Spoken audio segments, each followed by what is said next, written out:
నమస్తే, welcome to listen TV.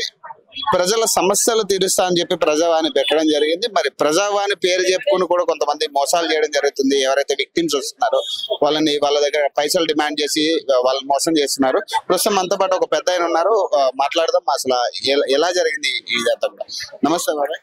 నమస్తే అండి. నా పేరు కాలంగి ప్రభుదాస్ అండి. బట్టి విక్రమార్క గారి కాన్స్టిట్యుయెన్సీ మాది. అయితే ఇందులో పనిచేసే సిస్టమ్ ఆపరేటర్ గా పనిచేసే విజయ్ అనే ఆయన ఆ భూమిని ధరణిలో ఎక్కిస్తానని చెప్పేసి ఆయన బినామీ అయిన ఎర్ర రాము అనే ఆయన ద్వారా 2 లక్షలు తీసుకున్నాడు. ఏంటి ధరణిలో ఎక్కించడానికి తీసుకున్నాడు. తీసుకొని ఇప్పుడు డిసెంబర్ 2022లో తీసుకున్నాడు. అడుగుతా అంటే ఆ పని అవుతుంది అని ఆయన చెప్పాడు. పోయిన నెలలో మా పని ఇక్కడ పని అయిపోయింది, ఖమ్మం కలెక్టర్ ఆఫీస్కి వెళ్ళండి కనుక్కోండి అన్నాడు. ఖమ్మం కలెక్టర్ ఆఫీస్కి వెళ్ళి కనుక్కుంటే అది అన్నీ ఉట్టిదండి, వాళ్ళు మోసం చేశారు, మీరు ప్రజావాణిలో కంప్లైంట్ చేయండి, మీరు బట్టి విక్రమార్క గారి ఈయనకి ఎలా పరిచయం నువ్వు విజయ్ అన్నటానికి? నన్ను బినామీ నన్ను తీసుకొచ్చాడు. వాడెవడో నాకు తెలియదు, విజయ్ అని అనుకుంటే నాకు తెలియదు. ఇతను పని చేయించుకునే బినామీలు ఉన్నారు. గోదావరిలో భరత్ అని ఒకడు, ఖమ్మంలో ఎర్ర రామ్ అని ఒకడు ఉన్నారు. వాళ్ళ ద్వారా ఈయన వాళ్ళని తీసుకొచ్చే దగ్గరికి తీసుకొస్తే నాదే బాధ్యత ఇవ్వమన్నాడు. ఇవ్వమంటే నేను 100 రూపాయల స్టాంప్ పేపర్ మీద రాసి డబ్బులు నాదే బాధ్యత అని ఆయన చెప్పబట్టి నేను ఇచ్చాను. 2 లక్షలు ఇచ్చాను. 2 లక్షలు తీసుకొని పని చేస్తానని 2 సంవత్సరాలు గడిపాడు.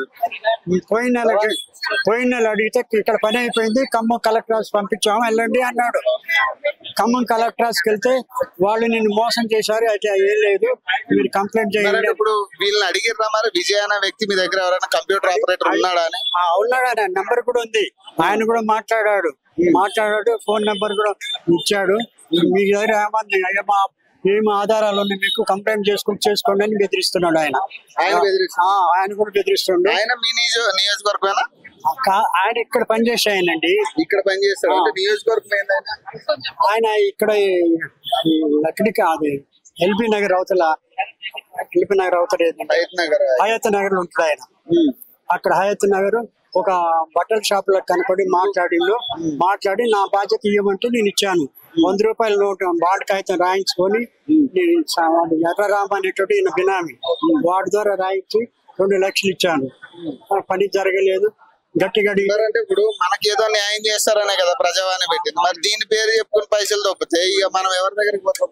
అదే సార్, అందుకనండి నేను గట్టి విక్రమార్క గారు ఖమ్మం వచ్చినప్పుడు మీరు కలిస్తే ప్రజావాణి ఇవ్వండి మేము చూస్తామని అన్నారు. మరి ఆయన రెక్టిఫై చేయొచ్చు కదా, మళ్ళీ ప్రజావాణికి ఎందుకు మళ్ళీ ఆయన? అదే మా దగ్గరకు వస్తుందండి, మీరు ఇవ్వండి అన్నారు. మరి వీళ్ళు ఏం చెప్పారు? దరఖాస్తు తీసుకున్నారు, మీరు ఫార్వర్డ్ చేస్తామండి, మీకు రసీదు కూడా వస్తుంది మీ సెల్ కి అని చెప్పినారు. మరి పోలీస్ కంప్లైంట్ ఇచ్చారా? పోలీస్ కంప్లైంట్ ఇస్తే ఇది సివిల్ కేసు అండి, మీరు కోర్టుకు వెళ్ళండి అంటే పోలీసులు తీసుకోవట్లేదు. అదేంటే సివిల్ కేసు అయితే పోలీస్ స్టేషన్ లో ముందైతే కంప్లైంట్ తీసుకోవాలి కదా, మరి తీసుకోవట్లేదండి కంప్లైంట్.